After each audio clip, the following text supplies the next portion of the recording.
I lost one of my scholarships because I was too busy having sex in the ninth grade as a 14-year-old girl. And here it is. And the reason why I'm so bold about sharing my story, especially for fathers who have daughters, you can do everything in your strength and in your power, right? But here it is, a predator is going to prey on they prey no matter what. No matter what it is, they're going to do everything that they need to do within their power to bust that nut or whatever it is. And that's just not, men aren't just predators. There are women who are predators too. But that's for a whole nother story. But anyway, this I'm gonna share how I ended up losing my scholarship because I was skipping class with this one particular student. He was a super senior. And when I say a super senior, I mean like he was too old to be in school. Okay. So anyway, even after my parents found out, because this is how I lost my scholarship. I was an Ebony scholar. I lost my scholarship in the ninth grade because I was skipping class to be with this boy, and we were skipping class to have sex. He was in the 12th grade. I was in the ninth grade. And it's like crazy because I shared before in one of these videos that like that spirit of perversion is extremely strong. It's extremely strong. And it's almost like it follows you. And if you're not careful, if you're not aware, if you're not mentally aware, if your mind ain't sound, if you're doing everything you can do to try to drown out all this stuff with drugs, alcohol, whatever, sex, whatever it is, you're not going to notice it. You're not going to notice it. That's why, the word talks about having a sober mind. That's not just, oh, I ain't going to drink alcohol no more. No, it's deeper than that. It's deeper than that. When you can recognize a spirit for what it is, and that spirit, it still follows me. It still follows me. So I have to be careful. I have to be mindful. And sometimes that thing get manifest in my dreams, and I have to get up. I have to pray. I have to ask God to help me. Especially if someone has touched me, if I hug somebody, if I'm sharing some energy or space with someone, like that thing is real. If you know, you know. If you know, you know. But anyway, it was a teacher it was one of my teachers who ended up contacting my parents, because by this time my parents had found out that I was sneaking out the house and I had multiple sex partners. Some nights I'll sleep with 2 men. Some nights I'll sleep with 20. It was a buck wild time.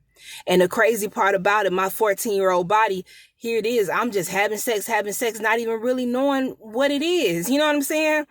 And then at that time, I thought sex was only for men until I met my husband. We'll go back to that. But anyway, that's deep for another moment. But anyway, so I was in class because this was one of my computer classes. It was an elective that I needed to go towards my Ebony scholarship. And, I was skipping class. This guy, he was actually a new student, and he was so fine. He was so fine. And a lot of girls had liked him. And I remember walking down the hallway one day and talking to my so-called friend. And I was telling her, I was like, girl, did you see the new boy? Did you see the, oh, he was so fine. He is so fine. He tall, he dark. He got the waves, the deep finger wave, or not, he ain't had no finger waves. He had the waves. The girls were like, oh, you're seasick, or whatever. But anyway, he had waves, very handsome. Like I said, a lot of girls had liked him. He was a new student. And one particular day, as I'm telling her who he was, and I'm like, girl, I really like him. That's why, like, our words really have power. And, I think I had wanted to sleep with him. And I pretty much knew that we were going to end up sleeping together. But anyway, I was telling her, and as we're walking, he walked past us and we locked eyes. And it was almost kind of like a movie scene. And this happened with other men and boys and stuff that I had been involved with too. But it's like I locked eyes instantly, so I knew that we were going to have sex. Like it was crazy. And then some way, somehow he found out which locker I had, and it was probably, maybe he talked with some of the other boys, or maybe he knew some men from the neighborhood or whatever. But for some reason or maybe it was just that spirit, that lustful spirit, because I remember going to my locker one day after we had that whole experience of locking eyes, and I'm at my locker and he comes up behind me and, doing some stuff or whatever. And we just began to talk, and then it led to sex. Like it was like that. And here it is. I'm supposed to be going to this class. I was going every now and then. I was still passing the class, but every time what he'll do is he'll come by my classroom, because she kept the door open. It was a computer class.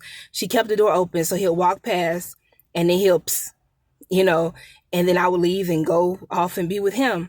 But by this time, the actual administrators of the school, like the counselors and all them, they knew about what was going on with me, because that's just how involved my parents were with my school, my mom and my stepdad. The teachers had my mother's phone number. My mother got a call from my teacher. My teacher was telling her that I was not attending class, that I was leaving her class at a certain time and sometimes not returning. And that's because I was having sex with this boy in random places at this school. And it ended up being to a point where I had so many absences that the teacher failed me. Even though I was excelling in my work, my schoolwork, I would get, like, that was the thing. Like, even when my parents, before they found out that I was walking the streets at night, before they found out that I was sneaking out of the back door, the side door, before they found out that the dudes, the neighborhood dope boys, big time drug dealers was coming in through my bedroom window, like I was living a double life. That's why I don't put nothing past people, because I know how I was living a double life. But anyway, I ended up getting dropped from the class. And me getting dropped from that class, it was one of the electives that I needed in order to satisfy the amount of electives needed for me to receive my scholarship. But needless to say, I lost it. But God had other plans for me. I was able to get other scholarships, all that great stuff. I did graduate. I was able to graduate from high school because it was so bad to the point where my mom was going to take me out of school. But anyway, no, let me go back. Let me go back to tell y'all what happened to this boy. I'm sorry, I'm all over the place. But when I told my parents that I wasn't going to class because there was a student in my class who was sexually harassing me, and I lied because I just wanted to continue to skip class to go have sex with this fine boy, So eventually the truth came out. I ended up telling my parents the truth about why I was skipping class. They were able to find out who the boy was, found out he was maybe 19. So my parents did try to press charges. Somehow the charges were dropped or whatever, something, I forget what happened. But I do remember going to court. And even after all that, this man, even though he was, cause they ended up, kicking him out of school, he was expelled from school because of the age difference. And because of what we were doing, I was able to stay in school, but he got expelled because he did admit to what was going on. But again, nothing transpired beyond the court. I guess the case was thrown out or whatever because it was consensual, even though I was still not of age. But anyway, needless to say, I was talking about predators, and they will prey on you. The lustful spirit, perverted spirit is very, very strong, and it doesn't care. It's going to get what it can get while it can get it. And I want to say what he did, he would come by the school, even way after he was expelled, years until I was in 12th grade, he would still come by the school. We had never slept together again, but he would drive. I remember vividly, he would literally drive around the school because he'll be looking for me. And then he'll park in front of the school, just to watch me. Fathers, parents, guardians, just